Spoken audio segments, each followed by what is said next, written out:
인테리어 교육은 홍쌤. 실내건축 25년도 2회차 실내건축 산업기사 시공실무 문제풀이 한번 해드릴게요. 지금 실내건축 산업기사 2회차가 이제 얼마 남지 않은 시점이기 때문에 아마 2회차 문제가 뭐가 나왔는지 잘 모르실 수가 있어요. 제가 한번 어떤 문제들이 나왔는지 한번 볼 건데, 첫 번째 문제에서 보시면 4점짜리 문제고요. 적산입니다. 적산 문제로 나왔고, 여기에서 다음 나무의 절대 건조 중량이 2,500g이며 흡수율이 4,000g이다. 이때 나무의 함수율을 구하라고 되어 있어요. 이거는 식을 무조건 외우셔야 돼요. 절대 건조 중량 분의 함수 중량 빼기 절대 건조 중량 곱하기 100%니까 함수율이. 그래서 얘네들은 식은 똑같아요. 뭐 어려운 게 전혀 없어요. 2,500 정건 중량 넣고요. 함수율이 지금 4,000이 나왔고 거기에 정건 중량을 빼서 곱하기 100을 하면 계산해 보시면 60% 나오십니다. 그래서 적산에서 가장 중요한 거는 우선은 식을 쓰셔야 되고요. 풀이 과정이 있어야 돼요. 풀이 과정이 있으신 다음에 그리고 정답을 정확하게 써주셔야 됩니다. 적산에서는 식, 풀이 과정, 정답 이게 없으면은 뭐 정답만 썼다 그러면은 땡처리 되니까 이거 조심하셔야 됩니다. 자, 그리고 2번 내부 바닥 타일이 가져야 할 성질 4가지를 쓰시오 되어 있는데, 바닥 타일은 자기질입니다. 자기질. 토기질, 도기질, 석기질, 자기질 있는 거 아시죠? 자기질일 때 내부 바닥 타일의 조건을 가지고 있어요. 그래서 자기질 같은 경우에는 구멍이 없어요. 거의 촘촘하게 들어가 있기, 촘촘하게 구워져 나오기 때문에 여기에 재료의 흡수성이 적습니다. 토기는 어때요? 물이 닿자마자 흡수를 해버리죠. 그런데 자기질은 그냥 코팅이 됐다고 생각하시면 돼요. 그렇기 때문에 재료의 흡수가 적은 거, 그리고 당연히 단단하게 구워져 나오기 때문에 강하고 내부성이 강한 것, 그리고 무유로 표면이 미끄럽지 않은 것. 그러니까 지금 무광이냐 유광이냐, 그래서 표면이 안 미끄러워야 돼요. 그래서 우리가 현장에서도 밑에를 미끄럼 방지 타일, 그러니까 논슬립 같은 걸로 많이 합니다. 그리고 마모성도 좋고 충격에도 당연히 강해야 돼요. 물건을 많이 떨어뜨리기 때문에 바닥 타일이 깨지면은 그 깨진 틈새로 물이 들어가거나, 그러면 바닥으로 또 한번, 만약에 이게 1, 2층이다 그러면은 2층에서 이렇게 마모성도 안 좋고 충격에 강한 걸 안 썼다 그럼 당연히 1층으로 물이 셀 수가 있습니다. 그렇기 때문에 내부 바닥 타일은 자기질, 그러니까 단단하게 높은 온도에서 구워져 나온 흡수성이 적은 것이라고 적어주셔야 되고요. 다 이거를 풀이해서 쓰실 필요는 없고요. 중요한 핵심 단어들만 잘 쓰시면 되거든요. 강하다, 내구성이 좋다라고 하셔도 됩니다. 그리고 재료의 흡수성이 적다, 표면이 미끄럽지 않은 것, 마모성도 좋고 충격에도 강한 것, 이렇게 쓰시면은 4점을 받으실 수 있습니다. 자, 그렇게 하시고 나시면 내화 벽돌에 대해서 한번 말씀을 드릴게요. 근데 내화 벽돌 사이즈를 적으라고 하는 게 아니라 벽돌이나 이런 건 SK, 우리나라, 여기에서 K는 코리아를 얘기하는 거고요. 여기에 지금 보시면 SK를 의미를 쓰시고 이런 것들이 한 번씩 나와요. 뭐 간연도에는 나오지 않은 것들이 나오는데, 내화벽돌 같은 경우에는 높은 온도에서도 얘네들이 변질되지 않는 그런 점토를 얘기를 하는 건데, 사이즈는 230에 114에 65입니다. 사이즈가 이렇게 들어있어요. 일반적인 벽돌들은, 표준형 벽돌은 190에 90에 57로 되어 있죠. 그쵸? 자, 내화벽돌 SK를 써라. 그 의미를 써라. 내화도, 즉 벽돌이나 점토가 고온에서 산화되거나 변질되기 어려운 성질을 나타내는 정도를 말하며, 내화도를 나타내는 기준인 제게르 번호를 말한다 라고 되어 있어요. SK26 1580도씨 번 이상의 내화도를 가진 벽돌을 의미한다. 1580도까지 구워져 나오는 벽돌을 의미한다라고 생각하시면 됩니다. 자, 그럼 4번 석재의 특징에 대해서 짝짓기를 하시오. 이제 문제가 좀 빠졌는데 3점짜리고요. 석재, 대리석이 지금 1번에 나왔어요. 1번 석계석이 변화되어 결정화한 것으로 강도는 매우 높지만 내화성이 낮고 풍화되기 쉬우며 산성이 약하다 라고 하면 실외용에 적합하다 하면 대리석입니다. 대리석은 단단한데 내구성은 좋거든요. 그런데 산에 약해요. 산에 약하기 때문에 실내용으로 적합하다 하면 무조건 대리석, 또는 뭐 무늬가 미려하다, 그러니까 아름답다 라고 해도 대리석으로 들어가시면 돼요. 자, 그리고 석질이 치밀하고 박판이라는 말이 나오면 전판암이에요. 채취할 수 있으므로 슬레이트 지붕이나 외벽 등에 쓰인다. 우리가 그 일반 기와나 위에 올라갈 때 일반 주택의 위에 옛날에는 슬레이트 지붕으로 많이 되어 있었잖아요. 그게 전판암으로 많이 되어 있다. 그러니까 판 형식이다 하면 전판암으로 하시면 돼요. 그리고 화산에서 분출된 마그마가 급속히 내각되어 가스가 방출하면서 응고된 다공질의 유리질로서 부석이라고 불린다라고 하면은 응해암입니다. 그러니까 뭐 이런 내용을 다 볼 필요는 없고, 뭐 슬레이트 지붕 또는 뭐 이게 박판이라고 하면 전판암, 그리고 산에 약해서 내부용으로만 쓴다 하면, 실내용으로 쓴다 하면 대리석, 응해암 이꼬르 부석이다라고 하면 응해암으로 해주시면 됩니다. 자, 그럼 5번 목구조체의 횡력. 횡력은 우리가 건물을 지어서 가면 이게 흔들릴 수밖에, 땅은요 가만히 있는 게 흔들흔들 거려요. 그래서 건축을 세울 때 뭐 바닥판이 너무 약하거나 하면 지진에 대비한 여러 가지 방법들을 쓰거든요. 뭐 이렇게 바닥에다가 뭐 이런 구조물이 있어서 흔들리는 거, 이렇게 출렁출렁 흔들리는 거를 굉장히 잘 이렇게 안 부러지게 하는 그런 원리들을 많이 가지고 건축을 해요. 그런데 그런 횡력의 변형이나 이동 등을 방지하기 위한 보강법 두 가지에서 뭐가 있냐면 가세가 있습니다.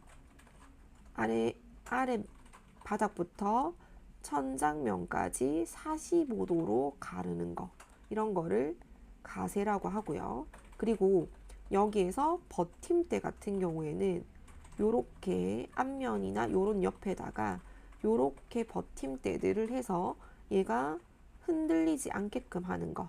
그리고 귀잡이 같은 경우에는 수평역에서 천장 부분에서 요렇게 귀잡이가 들어가요.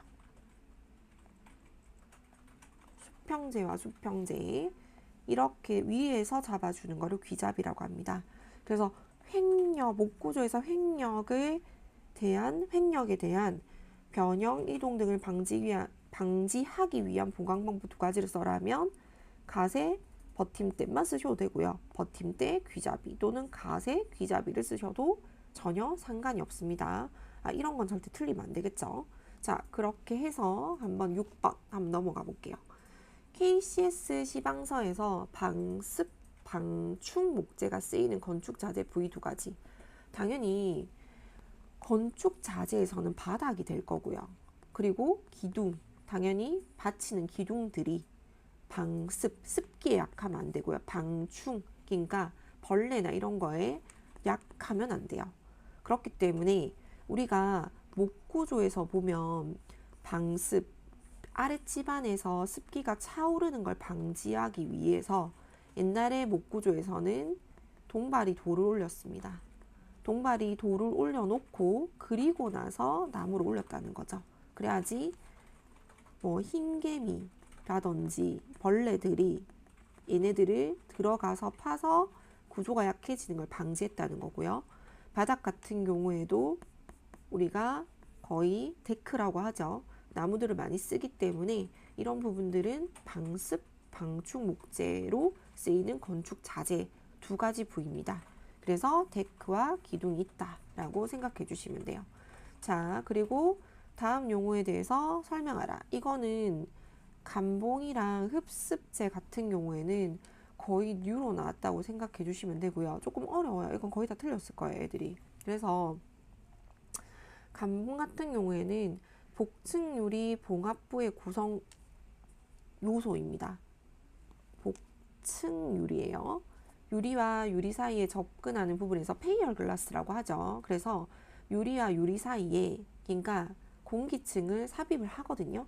그런데 접하는 부분에서 낀 긴 띠 모양으로 삽입되어 있고 두 유리 사이에 공기층을 만들어줘서 열전도율을 낮추며 결로 방지, 단열성을 높여주는 역할입니다. 당연히 이 감봉, 그러니까 유리랑 유리가 붙어 있으면 요 밑에 보면은 뭐가 있냐면 요렇게 감봉이라고 해서 긴 띠 모양으로 유리 모양이 삽입이 돼요. 그래서 얘는 공기층을 만들어 주기 때문에 당연히 결로 방지, 단열성. 공기가 들어가면 무조건 단열, 결로 방지, 방음 이런 게 좋다라고 생각해 주시면 돼요. 이게 중공벽에서도 똑같이 들어간다고 생각하시면 됩니다. 자, 그리고 흡습제. 딱 그냥 유리의 습기를 흡수하여 유리 안에 건조한 공기층을 갖도록 하는 역할이라고 정답이 나왔어요. 그래서 얘는 따지고 보면은 페이얼 글라스, 그러니까 복층 유리에 대한 용어 설명이라고 생각해 주시면 됩니다. 자, 그리고 8번 목재 이음과 맞춤 시 시공상의 주의사항. 주의사항을 4가지를 써라. 이음은 각재와 각재가 가는 똑같은 방향으로 계속 이어서 나가는 거고요. 맞춤은 각재가 이어지거나 90도로 꺾였을 때 이렇게 맞추는 것들을 맞춤 시 시공사항, 맞춤이라고 해요.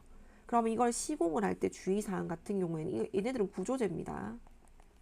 구조재라고 하고 보셔야 돼요.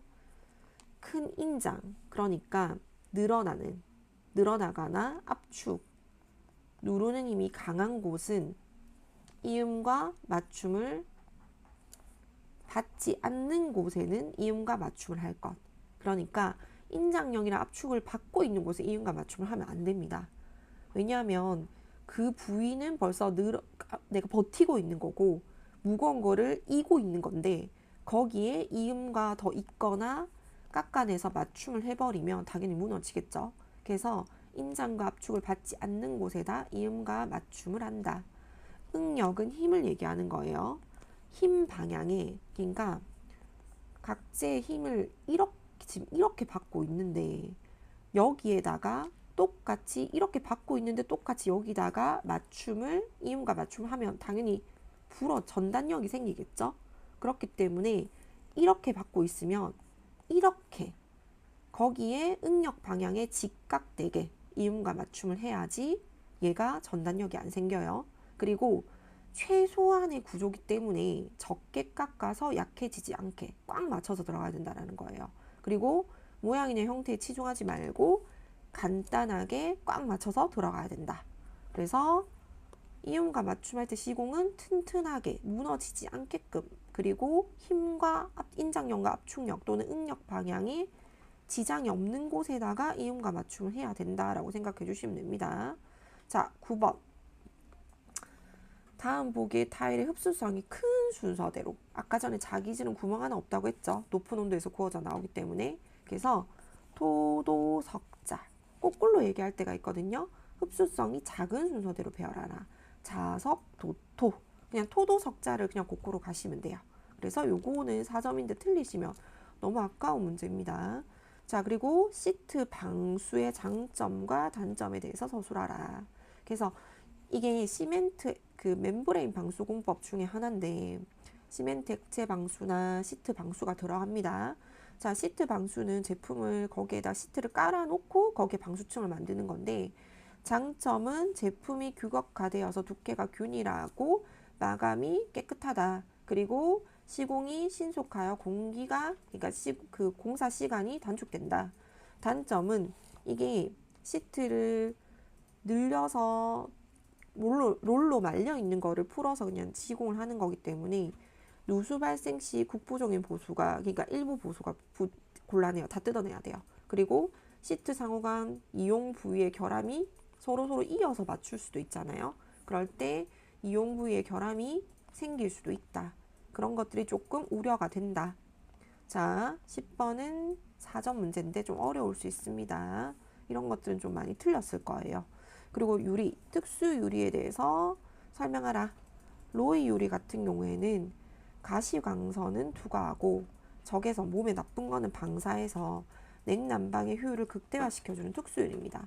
그래서 이런 유리들은 전원주택이나 일부 큰 유리로 많이 된 그런 빌딩이나 이런 데 많이 쓰는 게 로이 유리. 그리고 스팬드럴 유리 같은 경우에는 이게 건물 외부 유리와 내외부의 장식용으로 많이 쓰이며, 그런 거 혹시 보셨어요? 그 유리가 거울처럼 보이는 거, 밖에서 봤을 때. 그게 세라믹 도료를 발라서 그게 용착시켜서 생긴 거거든요. 그래서 유리의 힘 강도가 보통 유리의 3배에서 5배 정도 강하다. 그래서 제가 매번 얘기해요. 그냥 이거 길 가다가 근데 건물 외부 유리인데 이게 거울처럼 굉장히 반짝반짝거리는 유리들, 그런 거를 스팬드럴 유리라고 합니다. 이거는 유리 쪽 문제에서 가장 많이 나온 유리다 보니까 이런 거 틀리시면 아깝죠. 자, 이렇게 나오고 마지막 공정표 나왔어요. 마지막 공정표 나왔는데 네트워크 공정표를 작성하고 CP는 굵은 선으로 표시해라. 5점. 이번 2회차 산업기사 문제 공정표가 나왔기 때문에 1회차는 안 나, 1회차 우리 그 2회차 기사에서는 안 나왔는데 지금 산업기사에서 나왔거든요. 자, 그러면 이거는 지금 선행 작업이기 때문에 후속 작업으로 바꿔주셔야 됩니다. 똑같이 A, B, C, D, E, F, G, H라고 해주시면서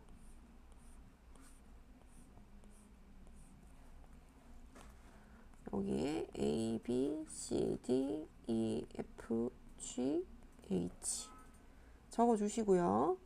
그렇게 적어주시고 나시면 A 작업이 끝나면 이 작업, E 후속 작업을 바꿔주세요. A에 F가 한번 들어가 있죠. 그리고 지금 B에는 F가 들어가 있고요. C에는 G가 들어가 있습니다. 그리고 DEF에 H가 들어가 있어요. DEF에 H, H, H. 그럼 나머지는 완료라고 생각해 주시면 돼요. 자, 얘네들을 한번 해볼 건데, 자, 우선은 제일 처음에는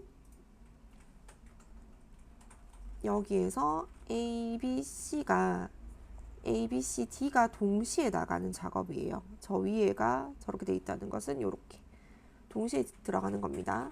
그래서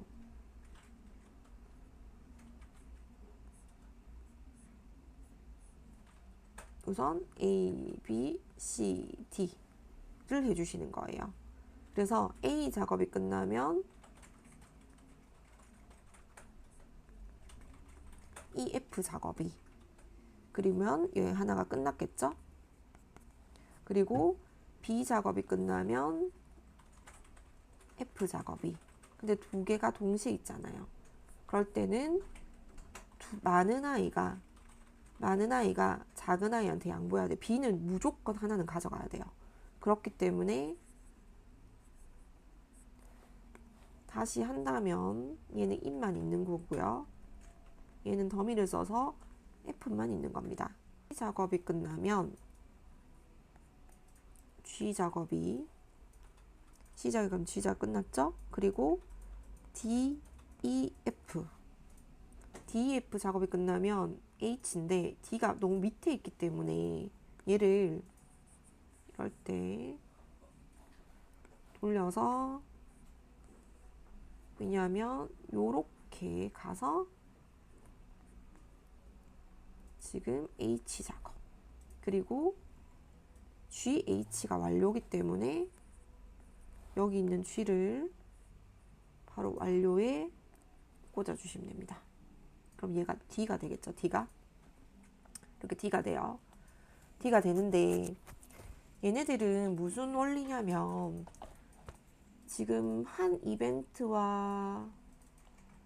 이벤트에서 다 각자 이벤트에서 요 이벤트로 가는 거기 때문에 전혀 문제가 없습니다.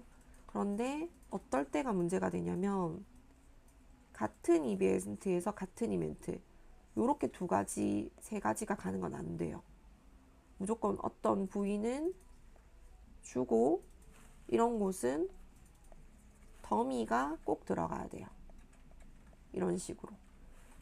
얘도 지금 보면은 E도 각자 이벤트에서 H, F도 본인 이벤트에서 H, 그리고 D 같은 경우에도 여기 처음 스타트에서 H잖아요.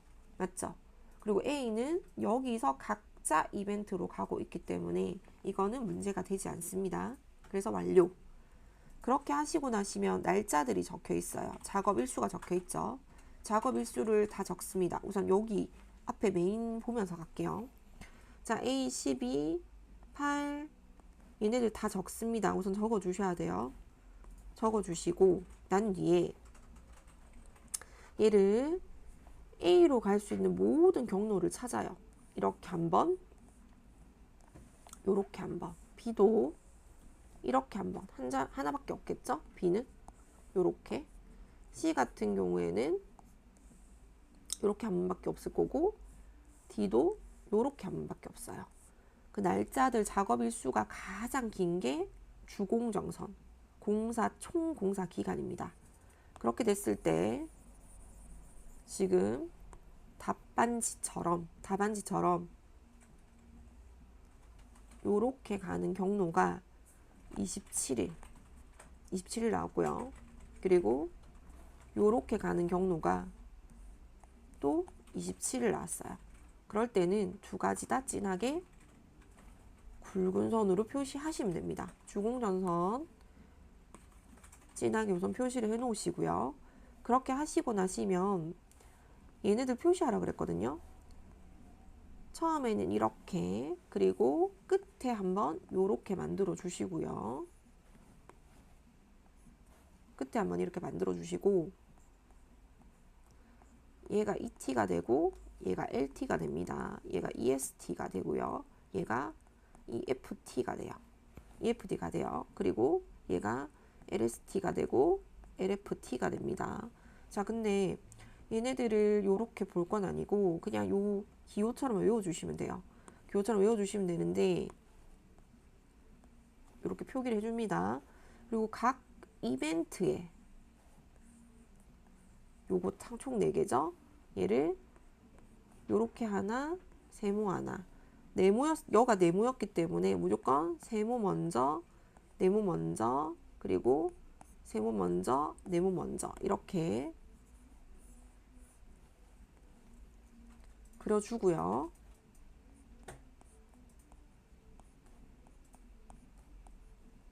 그러면 마지막에 또 세모로 끝나요. 그렇게 하시고 나시면 처음은 무조건 00일입니다. 그리고 끝에는 당연히 27, 27. 제가 매번 얘기하는 게 주공정선부터 먼저 가라고 해요. 그래서 0 더하기 12는 ET가 12, 12. LT도 똑같이 12, 12. 그리고 더미는 0이거든요. 아무것도 없어요. 더할 게 없어요. 그래서 12, 12, 12, 12.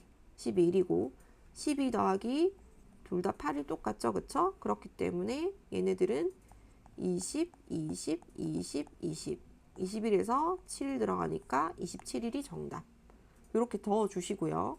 그렇게 해주시고 나시면 이제 이벤트의 순번을 적을 건데 당연히 첫 번째는 1번입니다. 0으로 하지 마세요. 1번으로 들어가고 이벤트 지금 얘네들을 써보면 1, 2, 3, 4, 5, 6 이벤트들은 작고 크게 들어가요. 3번까지 온 다음에 얘가 먼저요, 순서가. 왜냐면은 입구 1번에서 먼저 갔기 때문에 얘를 4번 주고요. 그 다음에 얘는 한 번 더 거쳐서 들어갔기 때문에 얘는 5번 주고요. 그리고 6번 마무리 합니다. 그러면 애들이 가장 힘들어하는 부분이 이 부분이에요. 4번의 이벤트에 있는 요 부분. 요 부분인데 자, 경로가 하나밖에 없기 때문에 여기 2t 값은 13, 13입니다. 13, 13이고, 그리고 이 정답이 조금 이거 하다가 뭘 잘못 실수해서 지금 적었는데, 이거 지금 13, 13이고요. 그리고 27에서 LT 값은 27 빼기 4기 때문에 정답이 23, 23입니다.